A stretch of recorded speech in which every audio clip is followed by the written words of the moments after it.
So earlier this week, Pastor Drew and I took Mika to one of those indoor play areas.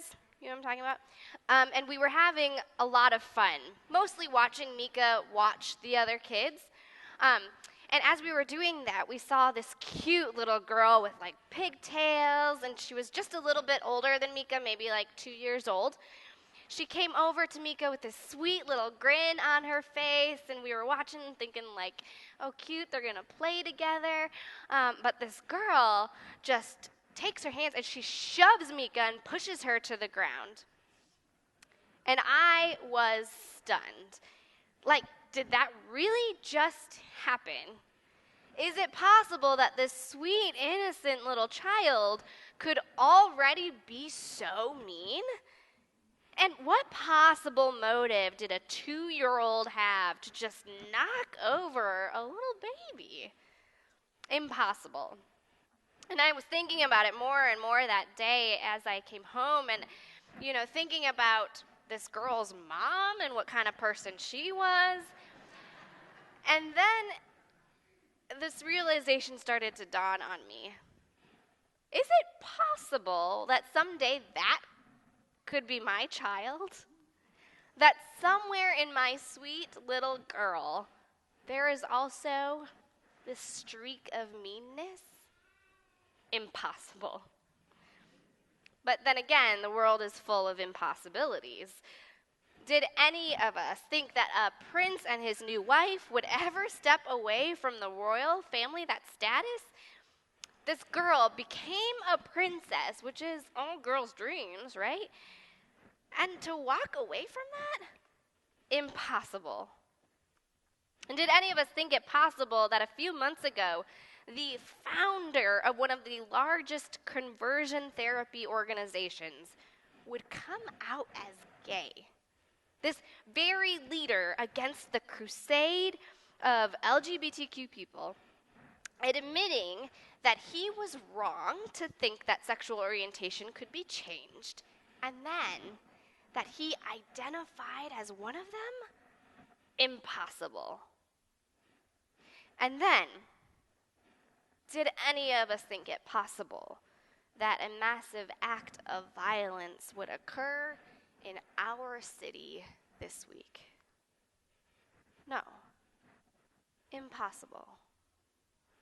Did anyone going to work at Molson Coors on Wednesday morning think that that day would be any different?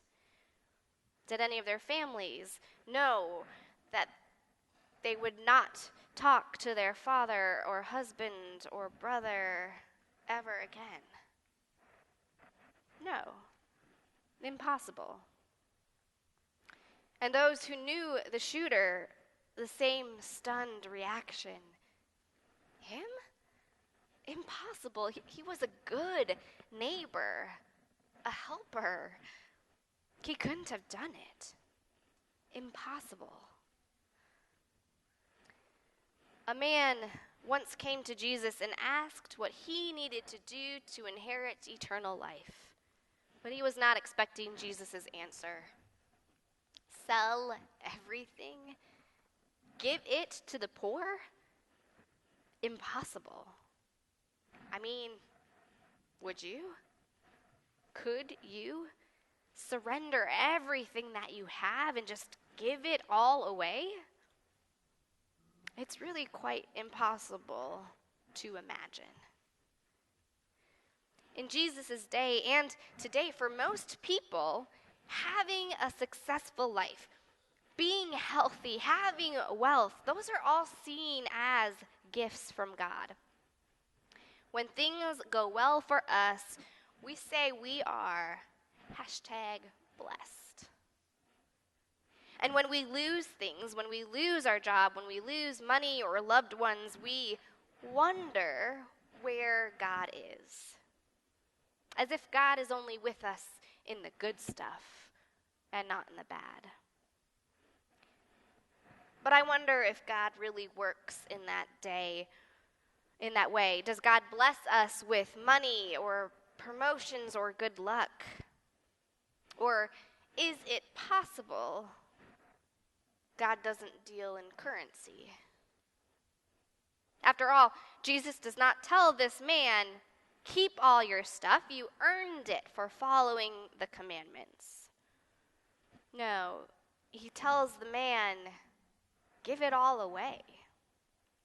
And he also says this, it is impossible for him to enter the kingdom of heaven. Impossible. As impossible as threading a camel through the eye of a needle. And if any of you are sewers and ever tried even just a thread through the eye of a needle, it's hard enough, let alone a camel. So this shocks even the disciples, and they gasp, well then who can be saved? If not the rich and powerful, whom God has blessed, right? Because that's their worldview. If not them, then who? If not the best of us, then can any of us hope to make it into the kingdom of heaven? And according to Jesus, the answer is no. It's impossible. It is impossible for anyone to enter the kingdom of heaven, just as it is impossible for us to even imagine being happy without our money. It is impossible for us to give it all up for others, even when we know that they might need it more than we do. Because the truth is, we are deeply tied to our money and our possessions, whether or not we like to admit it. We might rather die than give it all away. There is just so much fear and shame in us that is wrapped up in how much we have. Which is probably why we fight so much about money in politics or in our relationships, in families, because the stakes always seem just a little bit higher than they really are. And even though we all know people who have lost money, we know people who have lost their house and possessions in fires, people who have lost jobs, people who have lost loved ones, and we know it is possible to keep on going after that happens. We know it's possible to start over, to keep living. And yet, giving it away willingly, it seems impossible. Changing our expectations, it seems impossible. Surviving this pain seems impossible. Navigating this big transition, it seems impossible. Finding balance in our life seems impossible. But what may be impossible for us is possible for God. It is possible for Jesus to be happy with no money at all. It is possible for Jesus to be the best while losing everything. It is possible for Jesus to put the most vulnerable among us, the children, those who are sick, those who are hungry, those who are poor, to put them first. Jesus wasn't mad at the rich man for not being able to save himself. It says when Jesus looked at him, he loved him. Because Jesus knows it's impossible for us to do everything on our own. Jesus knows it is impossible for us to save ourselves. Because let's face it, as early as 2 years old, we are already knocking down babies for no reason at all, except that we like feeling bigger and better and stronger than others.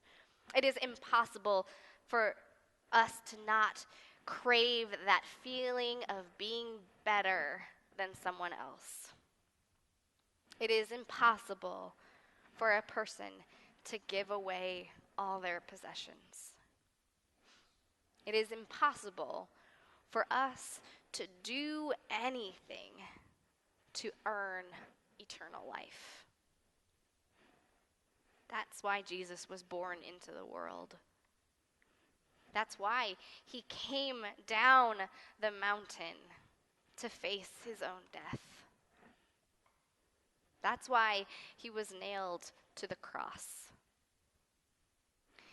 But because nothing is impossible for God, death does not mean game over. Because for God, all things are possible. And so God defeated death. Jesus lives again. Impossible. Impossible. It reminds me of that Rodgers and Hammerstein's song from Cinderella. Do you know?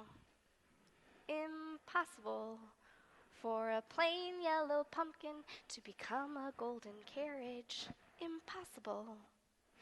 But the world is full of zanies and fools who don't believe in sensible rules and don't believe what sensible people say. And because these daft and do-it-I dopes keep building up impossible hopes, impossible things are happening every day. Our faith makes us one of those zanies and fools because we believe in God's rule, in God's kingdom, which means that we don't listen to what the world says is impossible. For we know that for God, all things are possible. So what can we do to inherit eternal life? Nothing. It's impossible. But impossible things are happening every day because we have a God who looks at us and loves us. And in that love, all things are possible. Thanks be to God.